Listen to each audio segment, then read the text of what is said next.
살아낸다는 것 제목 가지고 같이 말씀을 나누겠습니다. 사람이 삶을 살아가는 것은 참 귀한 일입니다.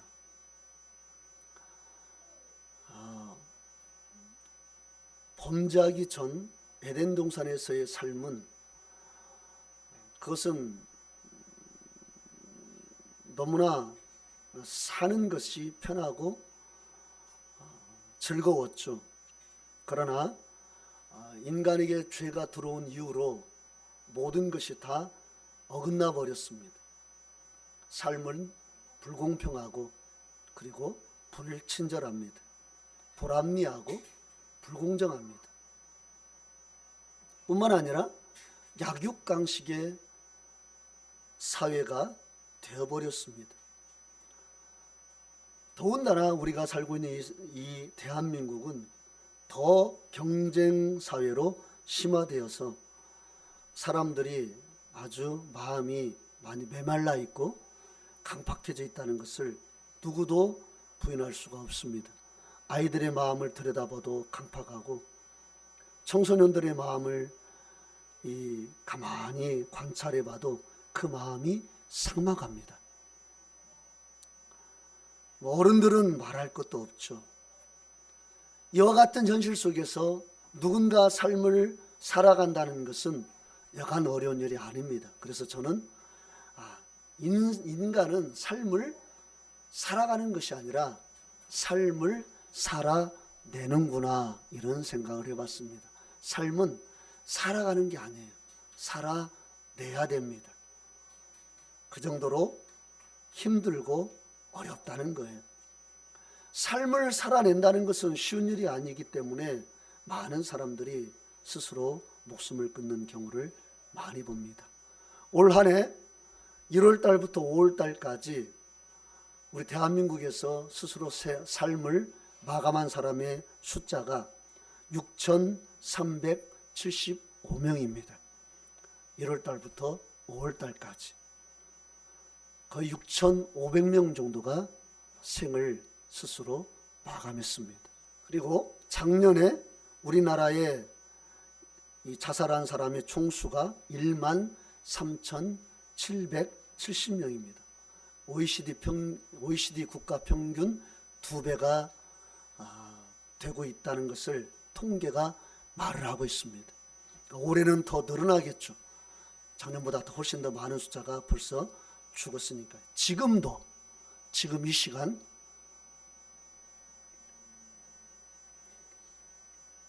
우리가 예배드리는 이 시간도 누군가는 삶을 살아내는 것이 너무 힘들어서 아마 죽고 있을 것입니다. 부인할 수가 없어요. 하루에 거의 30명가량이 목숨을 끊는 이 시대 앞에서 누가 그 사실을 부인할 수 있겠습니까? 그만큼 삶을 살아낸다는 것은 버겁고 힘든 일입니다. 정말 피고름난 사연과 아픔이 많기 때문에 사람들이 그렇게 극단적인 선택을 하게 되는 것이죠. 우울증, 공황장애, 여러 가지 정신질환이 다 살아내는 것이 힘들어서 오는 증상들이 아니겠습니까? 예수님은 마태복음 11장 28절에서 이렇게 말씀합니다. 수고하고 무거운 짐진 자들아 다 내게로 오라. 내가 너희를 쉬게 하리라. 여기 보면 예수님은 인간의 삶을 수고하고 무거운 짐진 자라고 규정을 합니다. 수고하고 무거운 짐을 진 자들의 삶, 이게 인간의 삶이라는 거예요. 여러분, 예수님의 진단이 정확하지 않습니까? 그런데요, 여기 수고하고의 원어가 코피아오라는 말인데 이건 현재 분사 능동형입니다. 무슨 말이냐면 스스로 많은 일을 하다가 스스로 그 많은 일 때문에 지쳐있는 상태를 말해요. 그러니까 이런 분들이겠죠. 어떻게든 내 삶의 어려움을 이겨내려고 스스로 막 일에 치여서 일을 막 하는 사람들이 있습니다. 어떻게든 그 어려움을 이겨보려고. 또 어떤 사람은 나의 이 가난을 내 가족에게 대물림하지 않겠다라는 마음으로 아침부터 저녁까지 그냥 쉬지 않고 한 가지 일만 아니라 두 가지, 세 가지 일을 하면서 그렇게 막 스스로 몰아가면서 일을 하는 사람이 있어요. 이게 바로 수고한 자라고, 수고하고 이 말의 뜻입니다. 스스로 삶을 몰아내는 거예요. 그렇게 극한까지 몰고 가는 것입니다. 왜 그렇습니까? 없으니까. 삶에 뭐 기반이 없으니까 살아보려고, 뭔가 그 어려운 삶을 돌파해 보려고. 그런 사람들이 어떻습니까? 이 땅에 많죠. 많습니다.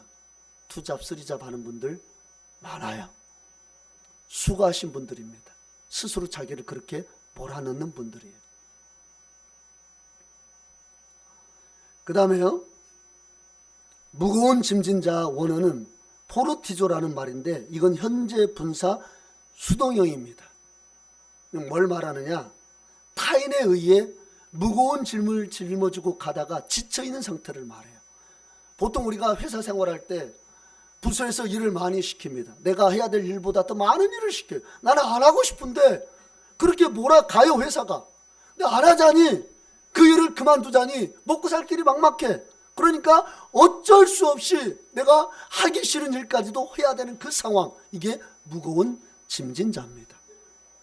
나는 하기 싫지만, 안 하고 싶지만 누군가에 의해서, 강요에 의해서 어쩔 수 없이 그 일을 해야만 하는 상태.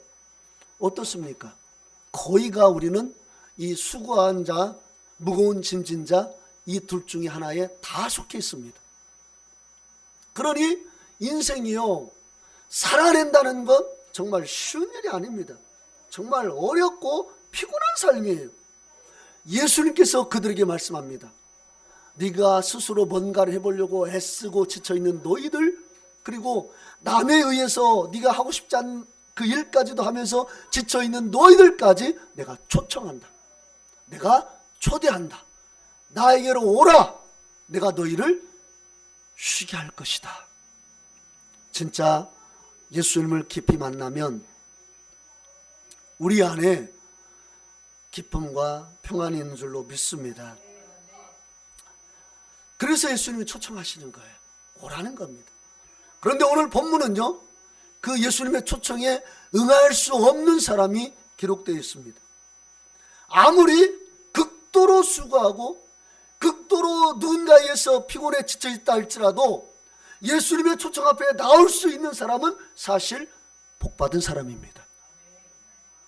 내 스스로 내 발걸음을 통해서 교회에 나와서 예배 드릴 수 있는 분은 수고하고 무거운 짐을 짊어지고 있다 할지라도 그분은 복받은 사람입니다. 감사해야 됩니다. 본문의 환자는 예수님의 초청에 응할 수가 없어요. 오라 해도 올 수가 없어요. 그의 몸이 그렇습니다. 진짜 불쌍한 사람이죠. 그는 본문 5절 6절 보면 38년간 아주 심각한 질병 때문에 누워있는 사람이었다라고 말씀하고 있습니다. 그리고 14절 보면 그 원인이 죄라고 예수님께서 말씀하고 있죠. 그러니까 모든 질병의 원인이 죄는 아닙니다. 그러나 적어도 이 본문의 사람만큼은 자신의 죄로 인해서 그 질병이 찾아온 것을 알 수가 있습니다. 어찌하든 이 사람은 예수님의 초청에 응할 수가 없습니다. 예수님께 갈 수가 없어요. 그저 베데스다 연못에서 나름대로 자기 병을 고치기 위해서 치열하게 살았습니다. 3절 보면 읽어볼까요? 3절 읽어보겠습니다. 시작. 그 안에 많은 병자, 맹인, 다리 저는 사람, 혈기 마른 사람들이 누워 물의 움직임을 기다리니. 예, 본문의 이 병자뿐만 아니라 다른 많은 병자들이 베데스다 연못 주위에서 살았다는 것을 알 수가 있습니다. 왜 살았습니까? 4절 읽어봅시다. 시작.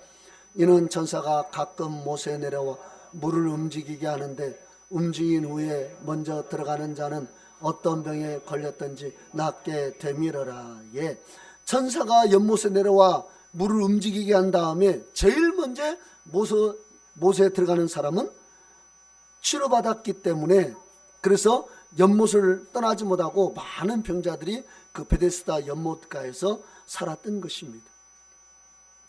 예수님께서 예수님의 초청에 응할 수 없었던 38년 된 병자, 누운 병자에게 찾아오시죠. 그리고 6절에서 이렇게 말씀합니다. 읽어봅시다. 시작. 예수께서 그 누운 것을 보시고 병이 벌써 오랜 줄 아시고 이르시되 내가 낫고자 하느냐. 예. 먼저 예수님께서 이 병자의 병이 오랜 줄 아셨다 이렇게 말씀합니다. 아셨다라는 이 단어를 찾아보니까 기네스코라는 말인데 뼛속까지 알았다는 말이에요. 뼛속까지. 그러니까 예수님은 보자마자, 이 환자를 보자마자 이 환자가 무슨 질병 때문에 이렇게 질병을 앓고 있는지, 그 다음에 그 질병으로 인해서 그가 얼마나 고민했고 얼마나 그 마음이 아팠고 얼마나 그 상심한 마음을 부여잡고 살았는지를 아셨다는 겁니다. 예수님 보자마자 아십니다.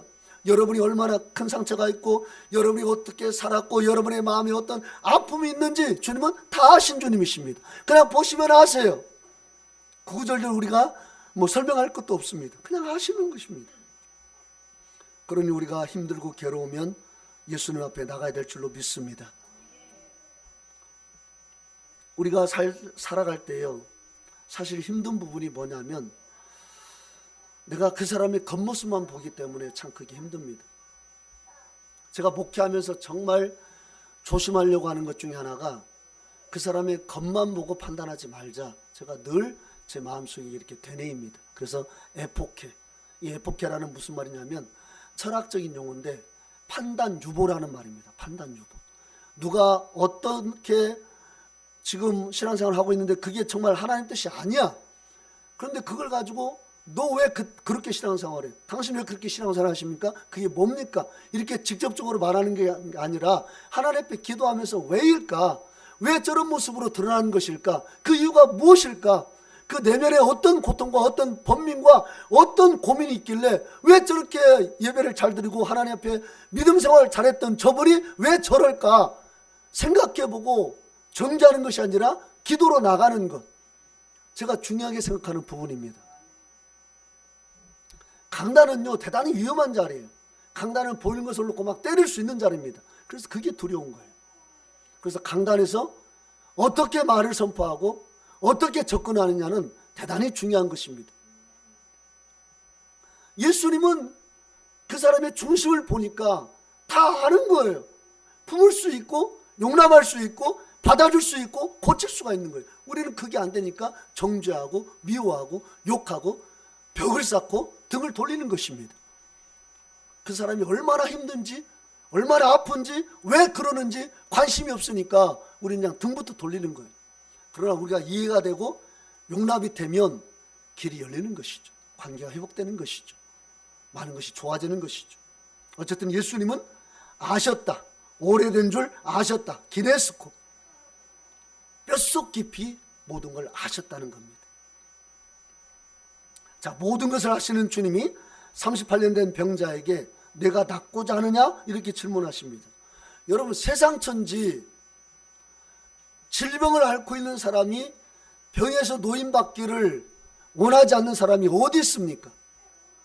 특별히 진짜 몸이 아프면은요, 진짜 낫고 싶은 그 열망, 갈망이요 하늘을 찌릅니다. 마치 죄인이, 지옥 갈 죄인이 구원받아서 천국으로 갈 수 있다는 그 어떤 메시지를 듣고 거기에 부합해서 그 삶으로 나가는 것, 그래서 그 은혜를 체험한 사람과 똑같은 것이 바로 병이 치료받을 때 받는 기분입니다. 그래서요, 성경은요, 우리가 죄인이 구원받아서 천국 갈 때에 우리는 그것을 구원받았다 이렇게 말을 하죠. 지옥 갈 죄인이 천국 갈 수 있는 상황에 놓인 것을 우리는 구원받았다 이렇게 말을 합니다. 엄청난 은혜가 있는 것이죠. 그런데 병자에게도 똑같은 단어를 사용하십니다. 우리 마태복음 9장 22절 봅시다. 예수께서 돌이켜 그를 보시며 이르시되 따라 안심하라. 내 믿음이 너를 구원하였다 하시니 여자가 그 즉시 구원을 받으니라. 아멘. 이것은 영혼 구원을 말씀하고 있는 게 아닙니다. 그 여인이 12해 동안 혈루병으로 그가 고생하다가 예수님의 옷자락을 만져서 고침을 받죠. 그 고침 받은 것을 구원받았다 이렇게 말씀하고 있어요.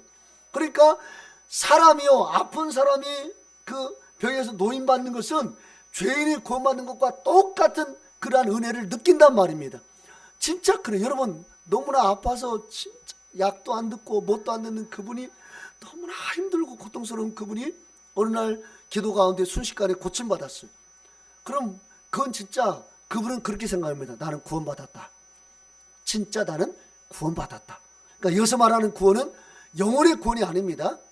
몸의 구원을 말하는 거예요. 질병의 구원을 말하는 겁니다. 그런데 그 질병의 구원이 진짜 영혼이 구원받는 것과 똑같은 그런 감정을 느낀단 말이에요. 그러니까 그건 중요한 부분이죠. 그러니까 우리가 성령의 나타나심과 능력으로 예수와 복음을 전할 때에 어떤 사람은 아픈 사람이 있겠죠. 그런 아픈 사람을 치유하고, 성령의 나타나심과 능력으로 아픈 사람을 치유하고 예수와 복음을 전하는 것, 여기까지 우리가 가야 될 줄로 저는 믿습니다.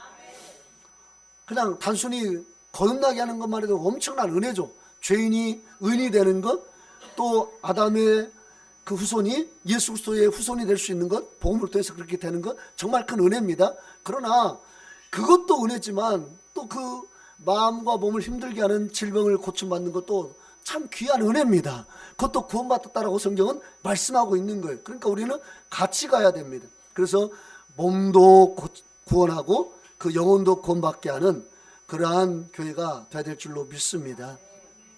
자, 오랜 병자가 아플수록 더 병이 낫고 싶은 것은 당연지사인데, 예수님께서 네가 낫고자 하느냐?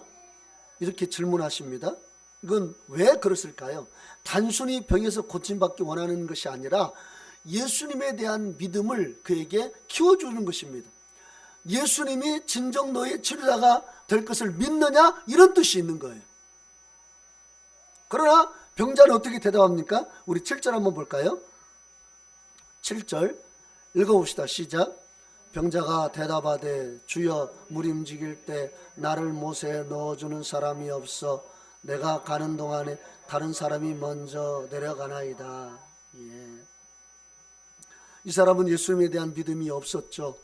만약 예수님에 대한 믿음이 있었다면 네가 낫고자 하느냐 그랬을 때 아멘!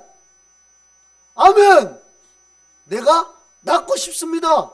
이렇게 대답했을 것입니다. 이렇게 강하게 예수님께 말씀드렸을 거예요. 그러나 이 사람은 그러한 믿음이 없었습니다. 그래서 그의 생각은 온통 어떤 생각입니까? 물이 동할 때 그 못 속에 들어갈 생각으로 가득 차 있었습니다. 자기를 치료해 주실 그 예수님 앞에서도 그가 그렇게 생각하고 있는 거예요. 자기를 못에 넣어줄 보조자나 조력자 정도로밖에 생각 안 하고 있는 것입니다. 근데 이게 바로 오늘날 우리 예수를 믿는다고 하는 우리의 한계일 수도 있다는 생각을 제가 해봤습니다. 무슨 말이냐면, 예수님을 믿는다는 것은 뭔가 현실을 뛰어넘는 이상과 어떤 비전과 꿈과 믿음을 통해서 역사하시는 뭔가 하나님의 놀라운 것을 보게 하시는 게 예수를 믿는 건데, 우리는 현실에 매여 있어요. 네가 낫고자 하느냐? 예수님, 저를 이 못에 넣어줄 사람이 없어요. 지극히 현실적인 말이죠. 우리는 예수님 앞에서 너무나 현실적이에요. 우리 여러분 비전을 가져야 되지 않겠습니까? 뭔가 우리 할 수 없는 것을 바라보면서 계속 믿음으로 선포하고 나가야 되지 않겠습니까? 지금 눈에 보이지 않아도 때가 되면 이루실 것을 믿고 믿음으로 선포하면서 나가야 되지 않겠습니까? 우리 현실만 봐요. 예수님이 계시는데 현실을 말해요. 나를 못에 넣어준 사람이 없어요. 그래서 제가 이러고 있어요. 혹시 당신이 나를 불쌍히 여기시면 나를 못에 넣어줄 좀 조력자, 보조자가 좀 되어주세요. 이러고 우리가 지금 고백하면서 살아가고 있다란 말입니다. 그러니 예수님 볼 때 이거 얼마나 마음이 답답하시겠냐 이거예요. 여러분, 우리가 예수 믿는다는 것은요, 그냥 현실에 좀 어려움만, 좀 마음의 위로만 받기 위해서 예수를 믿는 거 아니에요. 성경 창세기부터 요한계시록까지 다 하나님의 놀라운 기적과 이적과 표적이 나타나 있는 말씀입니다. 창세기부터가 하나님의 능력을 선포하고 있는 말씀이에요. 말씀으로 천지를 창조했다? 이게 가당키나 합니까? 그러니까 성경 창세기부터 요한계시록까지 다 하나님의 기적을 말씀하고 있어요. 근데 우리는 상식적인 것만 생각을 해요. 상식적인 것만 이야기를 해요. 상식적인 것만 노래를 해요. 그러지 말자는 겁니다. 지금은 눈에 보이지 않아도 현실이 답답하고 어려워도 우리는 계속 믿음으로 나의 삶을 완전케 하시고 나의 삶을 가능케 하시고 나의 삶을 회복케 하신 주님을 바라보면서 믿음으로 계속 선포하고 나가는 저와 여러분 되시기를 바라겠습니다. 아멘. 예수님이 그 사람에게 오래 기도하지 않으셨습니다. 그의 오랜 시간이 하나님 주신 비전과 어떤 그가 믿는 하나님이 어떤 분인가를 다 잃어버리겠지만 예수님이 그에게 다가오셔서 오래 기도하지 않았어요. 그러니까 예수님의 치유는요, 순식간에 나타납니다. 우리가 오랜 기간 고민해도 예수님이 딱 역사하실 때는 순식간입니다. 순식간에 나와요.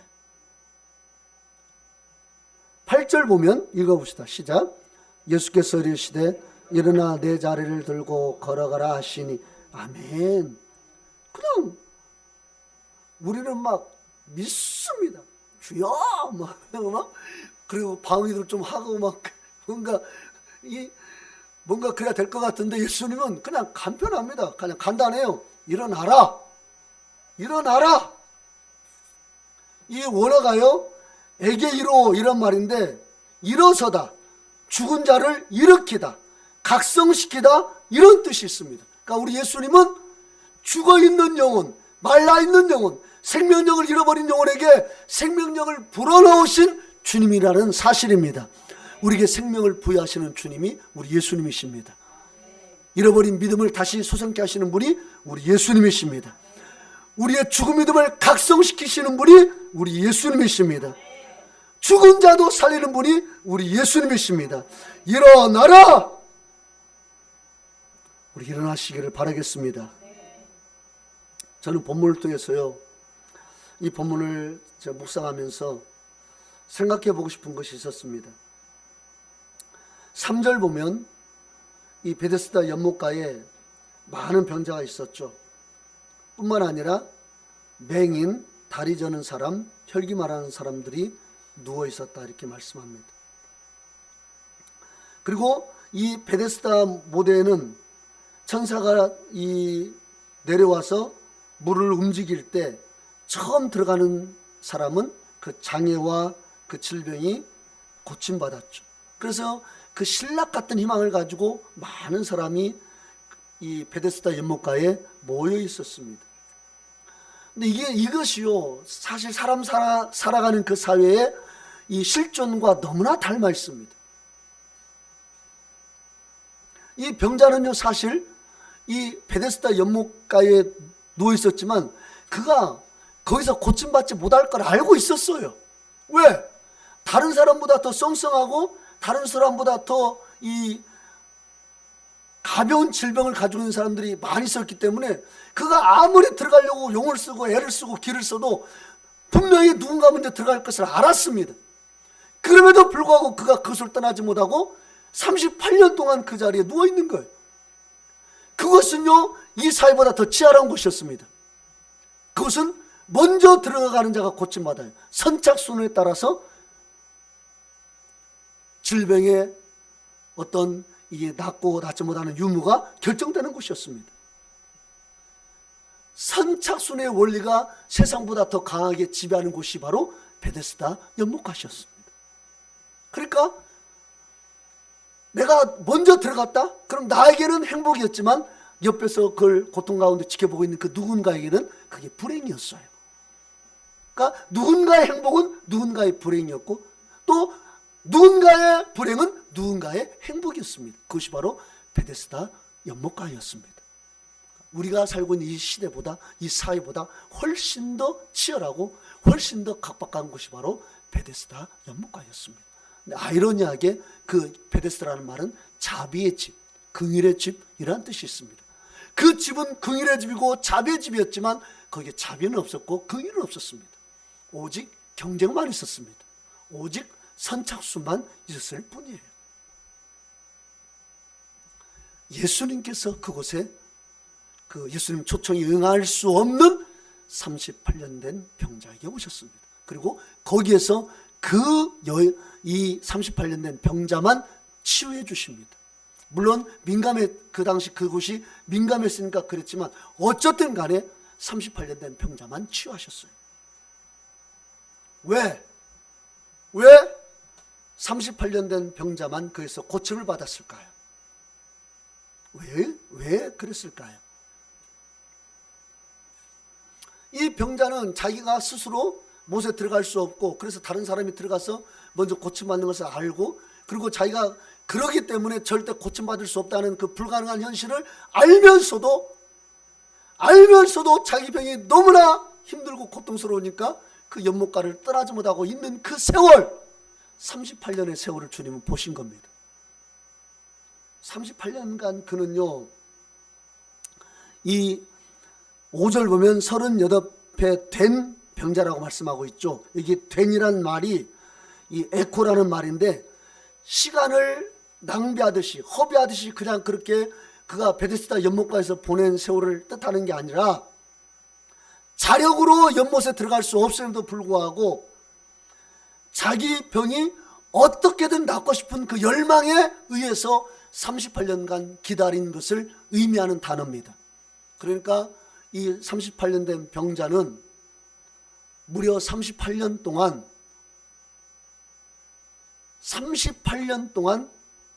희망을 가지고, 절대 불가능한 상황이지만 어떻게든 희망을 놓지 않고 그 끈을 부여잡고 38년간 그 베데스다 연못가에 있었다는 것입니다. 예수는 그걸 보시고 거기까지 가신 거예요. 그리고 일으켜 세우신 것입니다. 우리가 어떤 때는 바로바로 응답을 받는 때도 있죠. 그러나 어떤 때는 오래 기다려야 응답을 받는 때도 있습니다. 모세가 하나님 앞에 그 나이 40세에 쓰임받을 줄 알았습니다. 그래서 그가 어떻게 합니까? 우리 사도행전 7장을 보세요. 23절 보면 나이가 40이 되매 그 형제 이스라엘 자손을 돌볼 생각이 나더니, 그러니까 모세 나이 40세에 자기 형제들을 돌볼 생각이 났다, 이렇게 말씀하고 있습니다. 24절 보면 한 사람이 원통한 일 당함을 보고 보호하여 압제받는 자를 위하여 원수를 갚아 애굽 사람을 쳐 죽이니라. 자기 형제들을 돌볼 생각이 나서 자기 형제를 괴롭게 한 그 원수 애굽 군사를 쳐 죽였습니다. 25절 보면 그는 그의 형제들이 하나님께서 자기 손을 통하여 구원해 주시는 것을 깨달으리라고 생각하였으나 그들이 깨닫지 못하였더라. 그러니까 그는 스스로 이제 내가 하나님께서 나를 애굽의 왕자로 이렇게 세워주신 이유는 내 백성을 구원하기 위함이다, 이렇게 믿고 그가 40세가 돼서 이제 하나님의 뜻을 이루기 위하여서 그가 분연히 일어나가지고 자기 형제를 돌보고 애굽 군인을 쳐 죽입니다. 그게 하나님의 뜻인 줄 알았어요. 하나님의 뜻을 위해서 그렇게 했습니다. 그런데 28절 26절 보면 이튿날 이스라엘 사람끼리 싸울 때에 모세가 와서 화해시키려 하여 이르되 너희는 형제인데 어찌 서로 해치느냐 하니, 27절 봅시다. 시작. 그 동물을 해치는 사람이 모세를 밀어뜨려 이르되 누가 너를 관리와 재판장으로 우리 위에 세웠느냐. 28절이요. 내가 어제는 애굽 사람을 죽인 것 같이 또 나를 죽이려 하느냐. 29절이요. 모세가 이 말 때문에 도주하여 미디안 땅에서 나그네 되어 거기서 아들 둘을 낳은지라. 그가 하나님의 뜻을 이루기 위하여서 40대에 분연히 일어났지만 그 형제들은 그를 받아들이지 않았습니다. 그러면서 하는 말이 27절에 누가 너를 관리와 재판장으로 우리 위에 세웠느냐, 이렇게 말하면서 모세를 거부합니다. 그러니까 어떻게 합니까? 모세가 이제 도망가죠. 그리고 30절 보면 40년이 참에 천사가 시내산 광야 가시나무 떨기 불꽃 가운데서 그에게 보이거늘, 이렇게 말씀합니다. 무려 40세부터 80세가 될 때까지 하나님이 이제 기다리시고 40년 후에 40년이 참에 플레로라는 말인데 이 말은 채우다, 충만하다, 충만한 시간이 되었다는 것입니다. 그래서 35절 보면 그들의 말이 누가 너를 관리와 재판장으로 세웠느냐 하며 거절하던 그 모세를 하나님은 가시나무 떨기 가운데서 보이던 천사의 손으로 관리와 속량하는 자로서 보내셨으니. 자, 우리가요, 우리의 나름의 어떤 비전을 가지고, 우리의 어떤 꿈을 가지고 내가 뭔가 열정이 있어서 뭔가를 선포하고 뭔가를 했는데 그게 틀어졌어요. 그게 이루어지지 않아.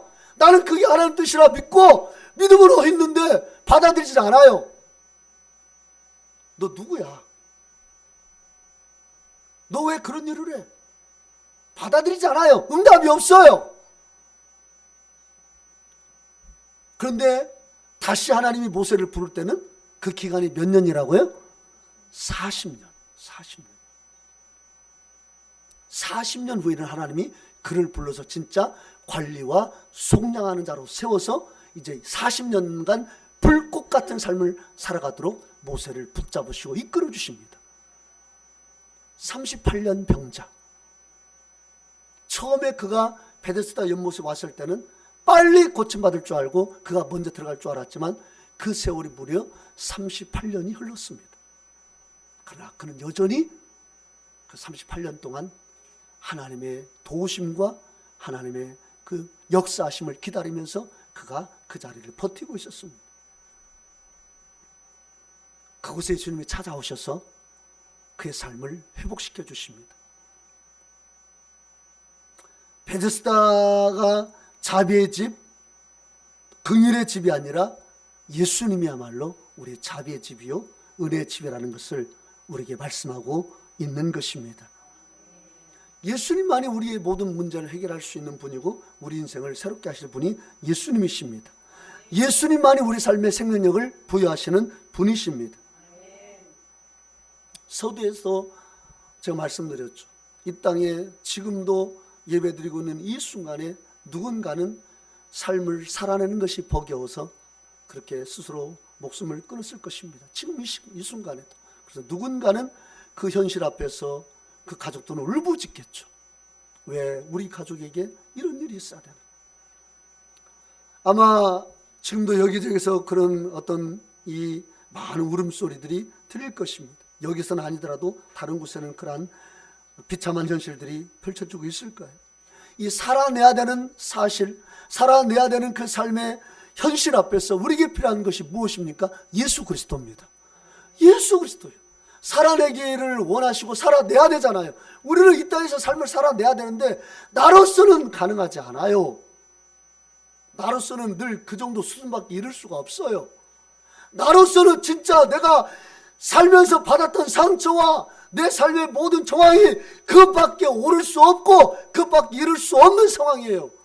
살아낸다 해도 그 상황밖에 안 된단 말이에요. 그러나 그 사람이 예수님과 만나면, 예수님과 통하면, 예수님께 접속되면 그 삶이 확 뛰어오릅니다. 물론 그게 40년이 될 수 있고 38년이 될 수 있고 아니면 어떤 사람은 일주일 만에, 어떤 사람은 바로 그날에 될 수도 있죠. 중요한 것은 예수 그리스도는 우리의 삶에 생명력을 부여하시는 분이라는 사실입니다. 긍휼의 집은 베데스다가 아니라 우리 예수님이라는 사실입니다. 그 주님을 만나면 에게이로 일어나라. 주저앉아 있는 너의 삶에서 일어나라. 비전을 잃어버린 너의 삶에서 일어나라. 현실만 바라보고 있는 그 삶에서 일어나라. 에게이로. 나를 못에 넣어준 사람이 없어요. 여러분, 우리 예수님 앞에서 그런 말 하지 맙시다. 나를 건져주실 예수님 앞에서 나를 못에 넣어줄 사람이 없어요. 이런 말 하지 말고 에게이로, 내 삶을 일으켜 세우실 분은 예수님이십니다. 내 삶을 완성시키실 분은 예수님이십니다. 이러한 고백을 통해서 오늘도 내일도 주 앞에 가는 그날까지 이 고백을 하면서 우리가 나아가는 삶을 살아내는 저와 여러분 되시기를 주의 이름으로 축복합니다. 일어서는 역사가 있을 줄로 믿습니다.